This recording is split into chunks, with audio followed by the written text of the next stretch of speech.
बेजान, मूर्तियों को पूजना छोड़ दें, सच बोले, ईमानदार बने, सला रहमी करें, पड़ोसियों को आराम पहुंचाएं, जुल्म से बाज आएं, बदकारी छोड़ दें, यतीमों का माल ना खाएं, शरीफ औरतों पर तहमत न लगाएं, नमाज पढ़ें और खैरात दें। चनांचा हमने उसको सच जाना और उस पर ईमान ले आए। नीज अल्लाह की तरफ से उसने जो कुछ बताया उसे जानो दिल से तस्लीम कर लिया। बस यही जुर्म है जिस पर कौम नाराज हो गई और हमको बेदर्दी से सताने लगे था कि हम इस दीन से तौबा कर लें और फिर गलत राहों में भटकते फिरें। जब हम बिल्कुल ही तंग आ गए और वहां सांस लेना दो भर हो गया तो मजबूरन हमने आपके मुल्क में पनाह ली कि शायद यहाँ चीन नसीब हो जाए और जुल्म वस्तुम का साया सर से टल जाए। नजाशी बोला, इस पर जो कलाम उतरा है उसे मैं भी सुनना चाहता हूँ।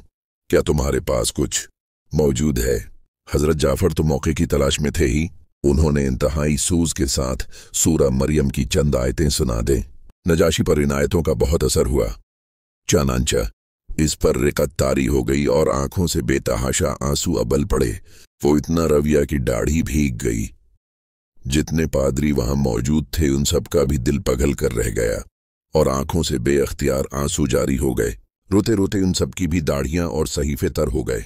फिर नजाशी बोला, खुदा की कसम, ये और ईसा का कलाम दोनों एक ही चश्मे की शाखें हैं और एक ही चराग के परतव हैं।